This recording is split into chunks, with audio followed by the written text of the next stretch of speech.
trans fat.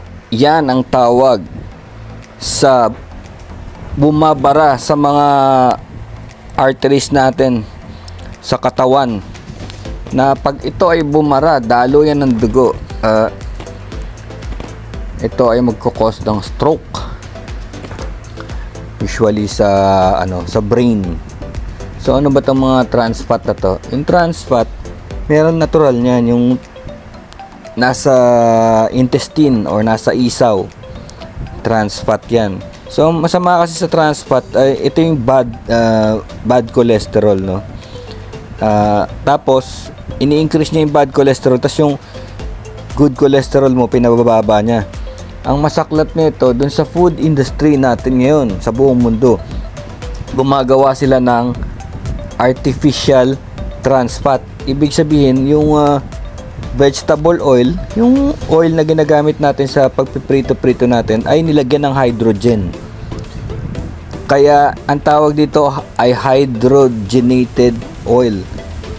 Bakit kanyo ginagawa ito? Ginagawa ito para maging parang waxy, no? Wax, parang wax. Yung oil, 'di ba yung oil is parang liquid form, no? Magiging waxy ito para maging coating na ng mga pagkain, tapos humaba ang buhay nila.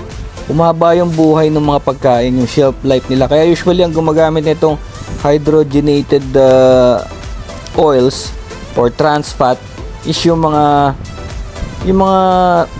preserved foods, kagaya ng mga cookie, no? Yung mga binibili natin sa grocery, yung mga cookies, yung mga cakes, no? Yung mga french fries, yung mga chichirya, yung mga chips, yan ang gumagamit niyan para humaba ang buhay nung binebenta nila.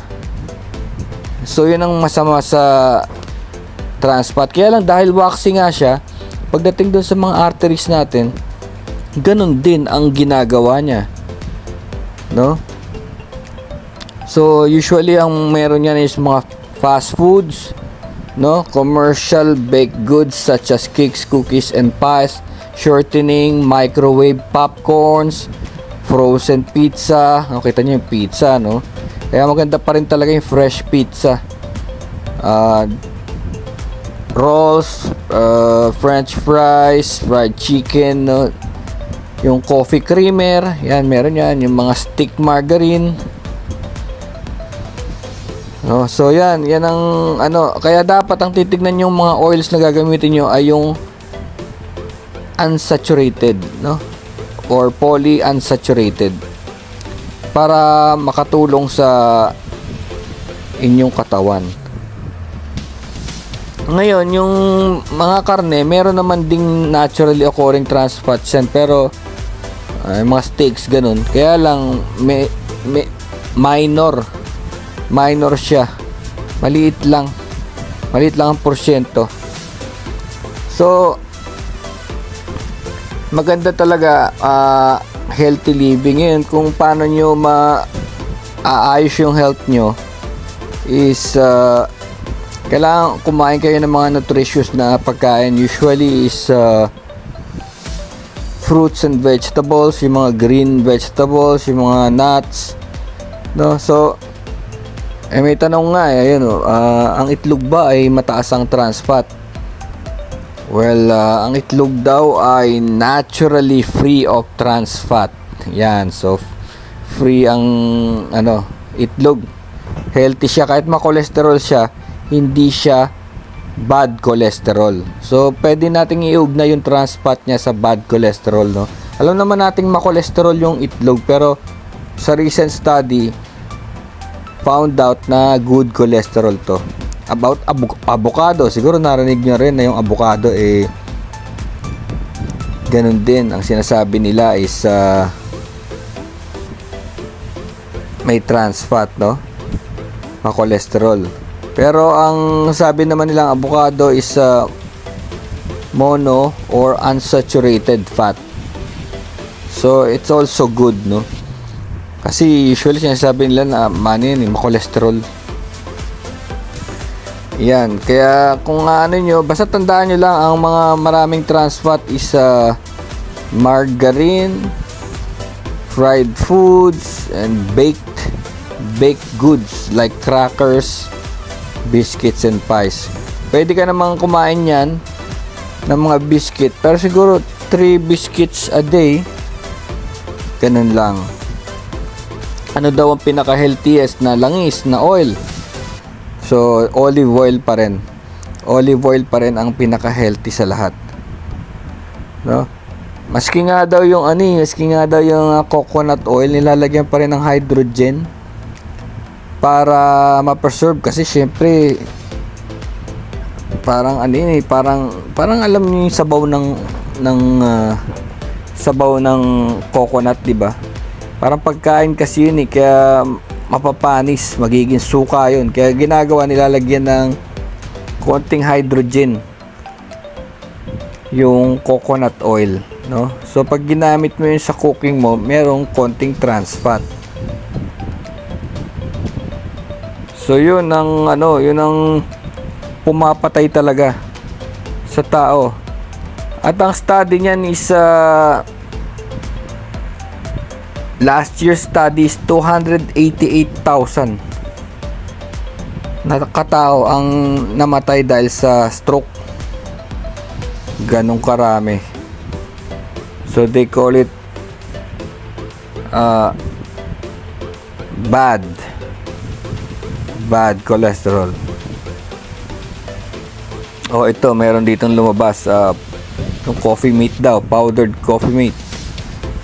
Sabi meron batong trans fat, kasi di ba sabi ganun yung creamer, di ba? Ito ang nakalagay, little or no trans fat. Ayan, little and no trans fat daw, kasi ang gamit daw nila ay palm and coconut oils.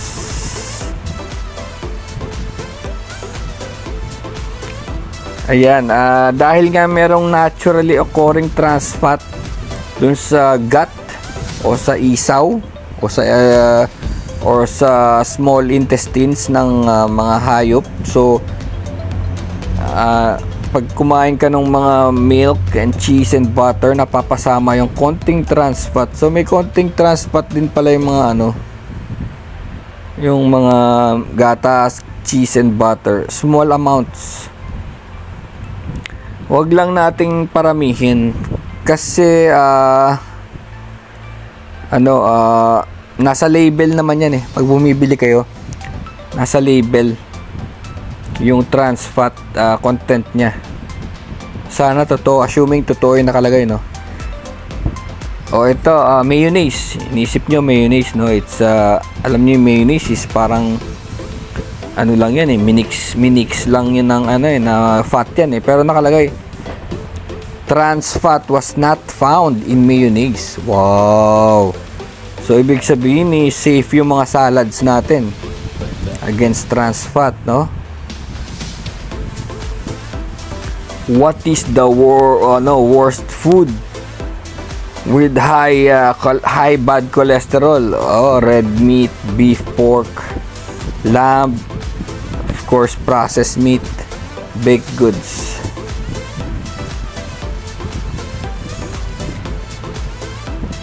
Okay, so yun na nga ang kwento sa ating trans fat. Mag-ingat lang tayo sa pag-consume. Okay lang naman, in moderation na naman, kagaya nung ating huling video about instant noodles, no? Moderation lang. And of course, what is best, kung paano nyo mabalanse ang inyong katawan, yung pangwalis, tinatawag natin pangwalis ng kidneys, pangwalis ng liver or stomach, is leafy greens. Kumain tayo ng mga leafy greens, no? Kahit na ibig sabihin gulay and prutas, balik pa rin tayo sa ganun. Kahit na kumakain na tayo ng junk food, balik pa rin tayo sa mga ganun, kasi marami, lalo na yung sabihin ko sa inyo, yung malunggay o yung moringa, napakarami ng vitamins and kailangan ng katawan. Tsaka yung antioxidant, ang daming moringa. So yung next video natin is about naman dun sa aming healthy yakitori menu. Yun ang next video after this. Peace.